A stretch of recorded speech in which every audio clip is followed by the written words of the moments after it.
Welcome back, viewers. You're watching Jamone Media and Products. It's your news review time. We now begin with our headlines. Afrimed doctor ordered to appear today in Senabo and Coast trial. Gambia Democratic Congress urges Assembly to investigate fuel impasse. Cardiff Municipal Council to introduce urban transport system and housing project. Police reveal 8,538 bottles of contaminated syrup still unaccounted for. Oil marketing companies to cease operations on October 17th. State's case collapsed after DNA clear bucator of first percentage. Those were the headlines. We now have the news in detail.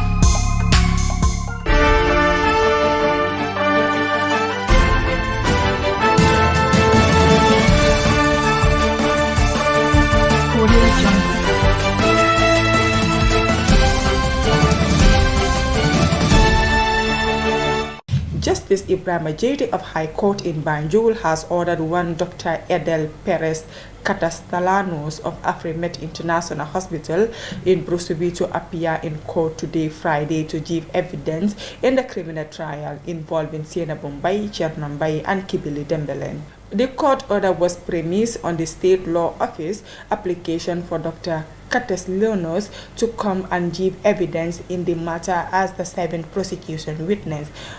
One more witness will be called after the doctor for the prosecution to close its case. The opposition Gambia Democratic Congress GDC has urged the National Assembly to immediately launch an investigation into the current impasse in the fuel sector to avert a national crisis. On Wednesday, oil marketing companies released a joint statement announcing they will cease operations on Monday 17th October. But reacting to OMC's threat, the GDC leader in a statement shared with the Standard said he called on the National Assembly to immediately open an investigation in the matter. The party urged the National Assembly to liaise with the Ministry of Finance and the fuel dealers to resolve the issue with immediate effect with the interests of the nation. They are with a strong conviction that high pump crisis would only result in more hardship for Gambians, especially drivers, dealers, and the commuters, the party said. According to the party, fuel prices have gone down all over the world and nations have responded to this reduction earlier, knowing the economic and the social dislocation of businesses and movement of people, goods and services warranted their immediate action. So it is our belief that $77.89 and $73 per liter per petrol and diesel is still high compared to the pump prices of other countries in the sub-region. We want to know why the pump prices remain at $77.89, why the $2 is a reduction instead of $9.99, and where is the $9.99 going to, asked by of the Gambia Democratic Congress. They are made to understand that the dealers would not compart fuel for October because their LCs are not cleared, and in these trying lines, it is likely the available fuel might run out at any time and put the country back in a restless state as the Gambia National Petroleum Corporation would not be able to meet the high demands of the public, the party added. Talib Ahmed Bensouda, the mayor of Cardiff Municipal Council, has announced that his council is working on introducing the first municipal urban transport system that will provide 50 buses over 5 years. He added that the buses will service over 20 routes within the municipality. Mayor Bensouda made the remarks Thursday during the launching and distribution of 10,000 waste bins to communities within the KMC, added that KMC is also working on building over 38-kilometer roads connecting every ward in the municipality over the next 5 years. He further disclosed that council is also working on bringing about the first municipal affordable housing company affordable housing project targeting the development of 8,000 affordable homes for young families and less privileged families within the municipality. The council, he added, would develop the first fully mechanized solid waste management plant and transfer stations in the municipality. In addition to the above, he said Y would also develop 7 new markets over 5 years with over 1,000 new vendor spaces that would double the current market capacity of Carnegie municipality, which touches the lives of every resident within the Carnegie Municipal Council. According to him, the council under his leadership has a defined roadmap and would work diligently and tirelessly to implement and deliver the action plan to change and transform the landscape of Carnegie Municipal Council and the country at large. Preliminary police investigations into the AKI crisis released yesterday have revealed that some 8,538 bottles of the contaminated syrups blamed for the death of the children are still not accounted for.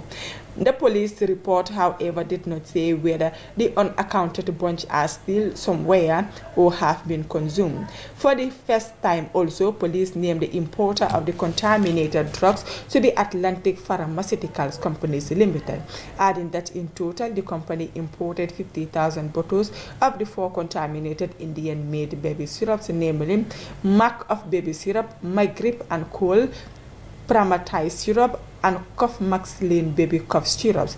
Police said some 41,000 quarantine units have also identified gender issues to be clarified with required evidential material and justifications.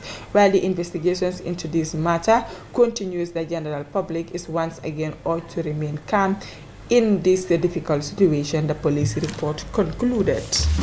Oil marketing companies have released a joint press release revealing that they will cease operations on Monday, 17th October. The OMCs also gave a detailed account of some of the reasons leading to this decision. The full text of the letter addressed to customers, partners, collaborations, and the Gambia government reads: "We, the oil marketing companies, have a sense of responsibility as suppliers of petroleum projects, employers, taxpayers, and as business entities to inform all the sundry of a crisis that the country is now facing with respect to the availability of fuel. In the coming days, we will be forced to shut down our operations. Why? There are 4 reasons. We are not able to find sufficient quantities of US dollars in the market in order to pay our suppliers for fuel, meaning we are not able to resupply our stations. Our banks are no longer able to issue credit so that we can get fuel from our suppliers. The last 3 months, government pricing structure have imposed on the OMC's bankruptcy loose if we continue for another month. In addition, these pricing structures have been such that government only cares about recouping as much revenue as possible from the amount it claims to have subsidized in recent months. In their effort to do this, they are putting a risk at the continuity of business in the Gambia." The heightening tension and suspense that surrounded the rape trial of businessman Bob Keita, gripping the nation in the last few months, came to a dramatic end when the prosecution's case collapsed abruptly. The court was due to reveal the results of the DNA test that the prosecution placed at their hopes on to determine percentage of the child at the center of the rape trial.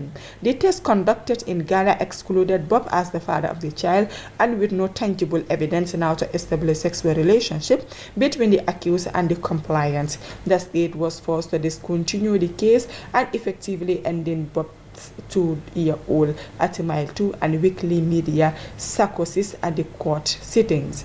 Putting the proceedings of its conclusion, Justice Momadi S. Jallo read the results revealing that Bob is not the father of the child. The accused person is acquitted and discharged to enable him carry on with his life as a young man, since the base of the prosecution's case was that out of rape in which a child was conceived. But the DNA report has concluded that the accused person, Boubacar Keita, has been deemed excluded by scientific evidence adduced in Exhibit 10, the results, the judge said. Bob's freedom came from the principal state counsel, Patrick Gomez, requested to discharge him and discontinue the case after they found out there is no paternity linking to the child. According to him, this signed request was from the Attorney General. The total of 10 witnesses testified, including the victim, Bob's ex-wife, and their mother. Following the collapse of the case, the defense team appealed to the court not only to discharge Bob, but acquit him as well, which was granted. Hundreds of jubilant sympathizers greeted the verdict and sang their popular song, Free Bob, Free Bob. Those were the stories on our today's news review time. Thank you for joining us with your presenter, Maria McGillen. I do have a wonderful weekend.